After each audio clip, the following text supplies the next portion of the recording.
भारत की गलियों में पान की खुशबू सिर्फ एक स्वाद नहीं बल्कि एक संस्कृति की पहचान रही है। इसी खुशबू से जुड़ी है डीएस ग्रुप की कहानी। एक ऐसी कहानी जो छोटे सपनों से शुरू होकर बड़े साम्राज्य तक पहुंचती है। साल 1929 के आसपास भारत ब्रिटिश राज के अधीन था। देश आर्थिक रूप से संघर्ष कर रहा था और आम आदमी के लिए जीवन आसान नहीं था। इसी दौर में धर्मपाल ने एक छोटी सी पान की दुकान शुरू की।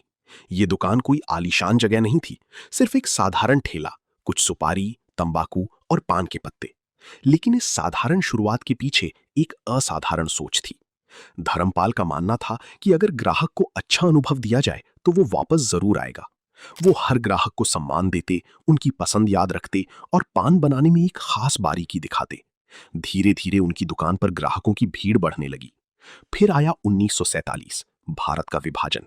ये समय लाखों लोगों के लिए त्रासदी लेकर आया। धर्मपाल और उनका परिवार भी इस विभाजन से प्रभावित हुआ। उन्हें अपना सब कुछ छोड़कर पाकिस्तान से भारत आना पड़ा। उनके पास न पैसा था, न कोई स्थायी ठिकाना, लेकिन हौसला था। दिल्ली की सड़कों पर फिर से शुरुआत करना आसान नहीं था। कई दिनों तक उन्हें काम नहीं मिला, लेकिन उन्होंने हार नहीं मानी। उन्होंने फिर से वही किया जो उन्हें आता था, पान बेचना। इस बार उनके साथ थे उनकी बेटी सतपाल। सतपाल ने अपने पिता से सिर्फ पान बनाना नहीं सीखा था, बल्कि ग्राहकों के साथ रिश्ता बनाना भी सीखा था। पिता पुत्र की ये जोड़ी दिन रात मेहनत करती। सुबह से लेकर देर रात तक दुकान चलती और हर दिन एक नई उम्मीद के साथ खत्म होता। धीरे धीरे उनकी मेहनत रंग लाने लगी। उनकी दुकान सिर्फ पान की दुकान नहीं रही, बल्कि एक पहचान बन गई। लोग दूर दूर से उनके पास आते थे। लेकिन सफलता का असली बीज तब बोया गया जब सतपाल ने एक नई सोच रखी। उन्होंने देखा कि लोग पान के साथ सुपारी और माउथ फ्रेशनर भी पसंद करते हैं। उस समय बाजार में पैकेज्ड माउथ फ्रेशनर का चलन नहीं था। सतपाल ने सोचा, क्यों ना इसे एक ब्रांड के रूप में पेश किया जाए। ये एक जोखिम भरा फैसला था, लेकिन यही वो मोड़ था जिसने एक छोटी दुकान को एक बड़े व्यापार की दिशा में आगे बढ़ाया। सतपाल और धर्मपाल ने मिलकर छोटी स्तर पर माउथ फ्रेशनर बनाना शुरू किया। शुरुआत में उत्पादन बहुत सीमित था। वे खुद सामग्री तैयार करते, पैक करते और बेचते।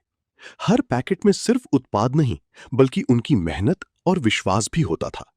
यहीं से शुरू हुई एक नई यात्रा, एक ऐसी यात्रा जो आने वाले समय में भारत के एफएमसीजी सेक्टर में एक बड़ा नाम बनने वाली थी। लेकिन यह रास्ता आसान नहीं था। आगे आने वाले वर्षों में उन्हें कई चुनौतियों का सामना करना था। प्रतिस्पर्धा, विस्तार की मुश्किलें और बदलते बाजार की मांग।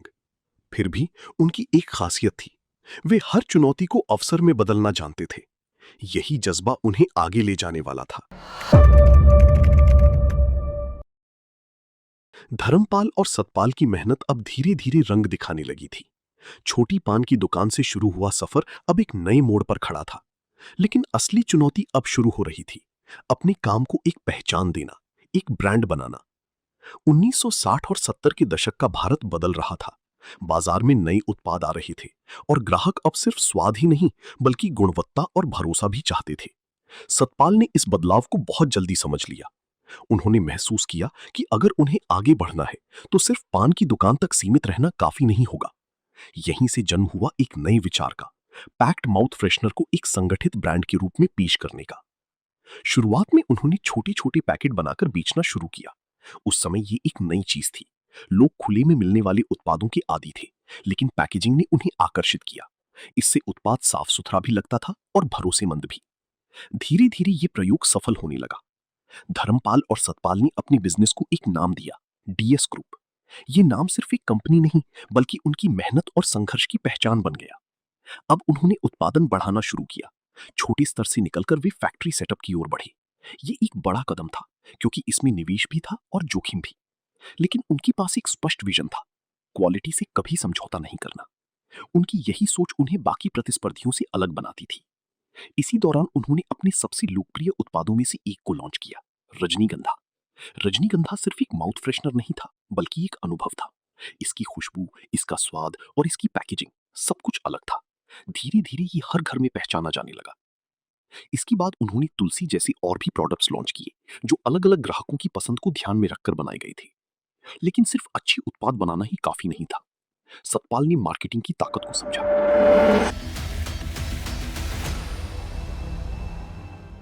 विज्ञापन, प्रमोशन और ब्रांडिंग पर उन्होंने खास ध्यान दिया। उनका मकसद साफ था, हर ग्राहक के मन में एक भरोसेमंद नाम बनना। धीरे धीरे डीएस ग्रुप का नाम पूरे भारत में फैलने लगा। छोटे शहरों से लेकर बड़ी महानगरों तक उनके उत्पाद हर जगह मिलने लगे। लेकिन इस सफलता के पीछे कई कठिनाइयां भी थीं। उत्पादन बढ़ाने के साथ साथ गुणवत्ता बनाए रखना आसान नहीं था। कई बार सप्लाई चेन में समस्याएं आईं, कभी कच्चे माल की कमी हुई तो कभी वितरण में रुकावटें आईं। लेकिन हर बार उन्होंने इन समस्याओं का समाधान निकाला। धर्मपाल का अनुभव और सतपाल की नई सोच, ये संयोजन उनकी सबसे बड़ी ताकत बन गया। इसी दौरान उन्होंने अपने बिजनेस को और विविधता देने का फैसला किया। उन्होंने सिर्फ माउथ फ्रेशनर तक खुद को सीमित नहीं रखा, बल्कि एफएमसीजी के अन्य क्षेत्रों में भी कदम रखा। ये एक रणनीतिक निर्णय था जिसने डीएस ग्रुप को एक नए स्तर पर पहुंचा दिया। अब ये सिर्फ एक कंपनी नहीं, बल्कि एक उभरता हुआ कॉरपोरेट समूह बन चुका था। लेकिन असली परीक्षा अभी बाकी थी।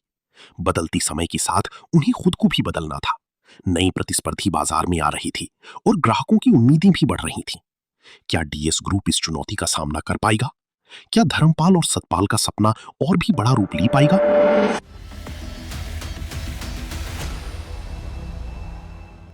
धर्मपाल और सतपाल ने यह समझ लिया था कि अगर उन्हें लंबे समय तक टिकना है तो उन्हें हर पीढ़ी के साथ इवॉल्व होना होगा। 1980 और 90 के दशक में भारत की अर्थव्यवस्था धीरे धीरे खुल रही थी। 1991 के आर्थिक उदारीकरण के बाद बाजार में विदेशी कंपनियों की एंट्री शुरू हुई। यह समय भारतीय कंपनियों के लिए एक बड़ी चुनौती लेकर आया। अब मुकाबला सिर्फ लोकल नहीं बल्कि ग्लोबल ब्रांड से था। लेकिन डीएस ग्रुप ने इसे खतरे के बजाय एक अवसर के रूप में देखा। उन्होंने अपने बिजनेस को डाइवर्सिफाई करना शुरू किया।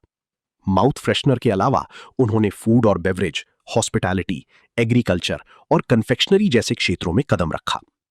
हर नए सेक्टर में उन्होंने वही सिद्धांत अपनाया: गुणवत्ता, भरोसा और ग्राहक संतुष्टि।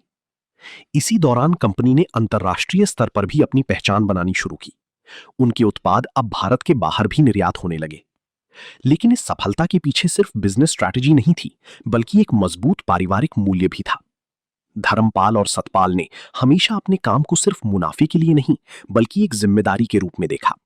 उन्होंने अपने कर्मचारियों को परिवार की तरह माना और समाज के प्रति अपने दायित्व को भी समझा।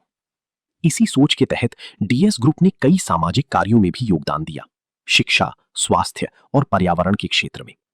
समय के साथ नई पीढ़ी भी इस बिजनेस में शामिल हुई। उन्होंने आधुनिक तकनीक, डिजिटल मार्केटिंग और नए बिजनेस मॉडल्स को अपनाया। इससे कंपनी को नई ऊर्जा मिली। लेकिन हर सफलता के साथ एक जिम्मेदारी भी आती है, अपनी विरासत को बनाए रखने की। आज डीएस ग्रुप सिर्फ एक कंपनी नहीं, बल्कि एक लेगेसी है। एक ऐसी लेगेसी जो एक छोटी पान की दुकान से शुरू हुई थी। एक ऐसा सफर जिसमें संघर्ष था, असफलताएं थीं, लेकिन सबसे ज्यादा था हौसला और विश्वास। धर्मपाल और सतपाल की कहानी हमें ये सिखाती है कि बड़ा बनने के लिए शुरुआत बड़ी होना जरूरी नहीं है।